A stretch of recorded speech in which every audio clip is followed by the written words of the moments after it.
मेरा नाम धनश्री है और ये मेरे चैनल पे एक रियल स्टोरी मैं आपके साथ आज शेयर करने वाली हूँ। जो भी एक्सपेक्टिंग मदर्स है या जो भी लेडीज़ सोच रही है बेबी प्लान करने का, उन सब के लिए ये एक लर्निंग लेसन होने वाला है। तो ये वीडियो को एंड तक ज़रूर देखना, इसमें एक बहुत इंटरेस्टिंग स्टोरी मैं आपको बताने वाली हूँ। So okay, let's start the story. मेरी एक फ्रेंड है जो कि प्रेग्नेंट थी एंड उसने शुरू से अपनी सारी ट्रीटमेंट इन एक एक्स गायनेक के पास करवाई थी। She was also female gynaec and होता है कि कुछ औरतों को फीमेल गायनेक से ही ट्रीटमेंट करवानी होती है।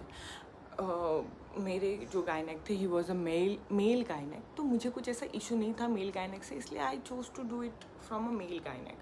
बट येस, ये जो लड़की है जिसके बारे में मैं बात कर रही हूँ, उसने अपनी फीमेल गायनेक से ट्रीटमेंट करवाने का डिसीजन लिया था, which is okay. But she was also pregnant at the same time. But in दोनों के मंथ्स अलग अलग थे, इस वजह से इट वॉज गोइंग फाइन। शुरू से सब सही रहा एंड उन्होंने ये चीज़ डिस्कस भी की थी कि व्हाट इफ़ अगर मेरी और आपकी डिलीवरी क्लैश हो तो how will we do it.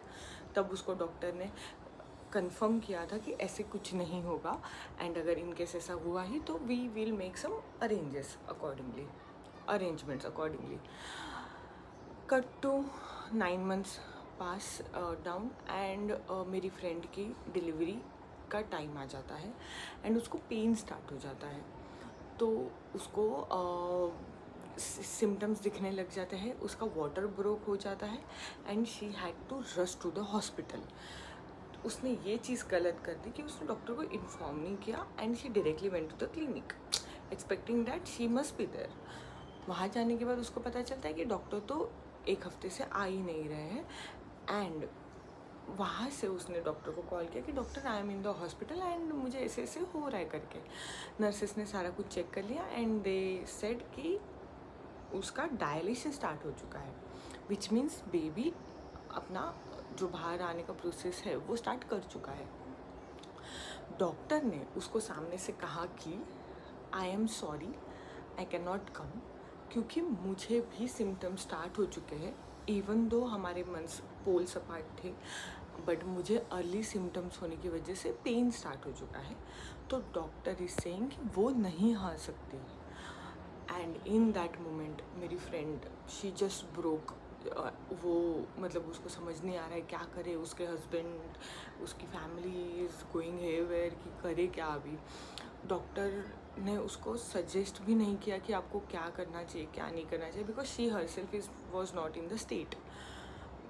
In that moment वो मेरी फ्रेंड ने, वहाँ की जो नर्स थी हॉस्पिटल में, वो उसकी लकीली पहचान की निकली। वो नर्स ने अपने कोई पहचान का दूसरे हॉस्पिटल में उसको बुलाया, वहाँ पे वो उसको लेके गए एंड वहाँ जाके उसके साथ और एक इंसिडेंट हो जाता है कि सारे फैमिली वाले लड़की के कह रहे कि अगर इसका डायलेशन स्टार्ट हो गया है तो हमें इसकी नॉर्मल डिलीवरी ही करवानी है। बट डॉक्टर इज़ फोर्सिंग कि नहीं, हमें इसकी सी सेक्शन डिलीवरी करनी पड़ेगी, which the girls family is against of. ये सब में द गर्ल इज़ सफरिंग। उसके husband is telling the doctor कि नहीं, आप नॉर्मल के लिए ट्राई करो करके। एंड एट दी एंड जब डॉक्टर्स की वो लोग नहीं सुनते हैं तो डॉक्टर उसको फिर वेट करवाने लगा देता है। आधा दिन चला जाता है, ओवरनाइट हो जाता है। नेक्स्ट डे मॉर्निंग जब इट गेट्स अनबेरेबल, तब डॉक्टर आके उसकी डिलीवरी कर देता है। But in this whole scenario ये सब में वो लड़की तो सफ़र की, बट ये सब सिचुएशन होता ही नहीं अगर वो प्री प्लान्ड रहती सारी चीज़ें। ऑब्वियसली नॉर्मल डिलीवरी में वी कैन नॉट एक्सपेक्ट कि आपका सब एज यू एक्सपेक्ट वैसे ही हो, but what I can say is इसमें से सीखने जैसी बहुत सारी चीज़ें हैं। फर्स्टली, अगर आपकी गायनेक फीमेल गायनेक है तो आप बहुत केयरफुली उनके साथ सारे कोऑर्डिनेशन रखना, अगर वो प्रेग्नेंट है तो भी, कि आपकी और मेरी डेट्स मैच हो रही है तो हमें क्या करना है, हमें प्लान भी रेडी रखना है एट एनी कॉस्ट। अगर आपकी गायनेक फीमेल गायनेक ना भी है, if it's a male gynaec, still उसको आपके ड्यू डेट्स पता होने चाहिए और आपके ड्यू डेट्स के एक वीक पहले से ही आपको उनके साथ कोऑर्डिनेशन में रहना है। मैंने मेरे ड्यू डेट के पहले वीक से ही डॉक्टर के पास ऑलमोस्ट एवरी डे जाती थी मैं, कि जस्ट टू चेक कि भाई कहाँ है, मतलब व्हाट्स गोइंग ऑन। कोई सरप्राइज विजिट नहीं था मेरा बेबी मेरे लिए, क्योंकि आई वॉज प्रिपेयर्ड। थर्डली, अगर आपको ऐसा 1% डाउट लग रहा है कि शायद मैंने जो क्लिनिक देखा हुआ है वो लास्ट मिनट कुछ फ्लिप हो सकता है, या फिर लास्ट मिनट कुछ भी प्रॉब्लम आ सकता है, you never know, make sure कि आप एक प्लान भी रेडी रख रहे हो। For in this case plan B would have been आपके पास कोई और सब्सटीट्यूट हॉस्पिटल का होना। अगर आपके पास उसी एरिया का जहाँ आप रह रहे हो या फिर आसपास का भी कोई और हॉस्पिटल होता तो आप वहाँ पे बिना एनी सेकेंड थॉट जा सकते थे, आपको इतना सफ़र करना नहीं पड़ता। Going to all new doctor all together in this situation is very very risky.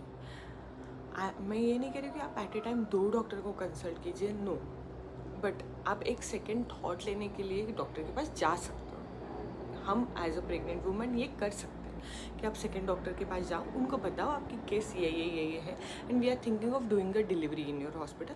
Doctor will suggest you what your it is फलाना फलाना फलाना। इट्स नॉट नेसेसरी कि आप वहाँ पे डिलीवरी करवाओ, आप आपके रेगुलर डॉक्टर के पास ही डिलीवरी करवाना, बट एक हेड्सअप आप दे दोगे उस डॉक्टर को भी कि there is something is you might expect me coming over here, okay. You don't show up is totally different story, but कोई एक सेकेंड डॉक्टर है आपके पास, सेकेंड ऑप्शन है आपके पास। सो ये बहुत इंपॉर्टेंट स्टेप है, ये मिस मत करना आप आपके डिलीवरी के टाइम पे। एंड फोर्थ मोस्ट इम्पॉर्टेंट चीज़, आपको जिस मोमेंट पे भी पेन होना स्टार्ट हो रहा है या फिर आपको लग रहा है कि नहीं अभी टाइम आ गया है, without informing your doctor don't step out of your home. आप मिडवे में कहीं कुछ नहीं कर पाओगे, आप आपके डॉक्टर से इन्फॉर्म करके, क्लिनिक हॉस्पिटल में इन्फॉर्म करके ही घर से निकलिएगा। वहाँ पे डॉक्टर सारी चीज़ें रेडी करने में भी टाइम लेते हैं थोड़ा सा।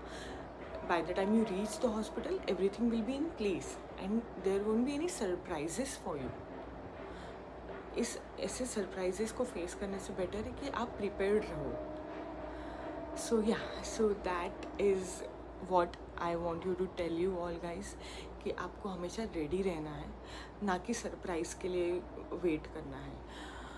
So all the very best. If you have any questions, any story that you want to share with me, please write down to me in the comment, and do like my channel, do subscribe to my channel, and yeah, thank you so much. See you.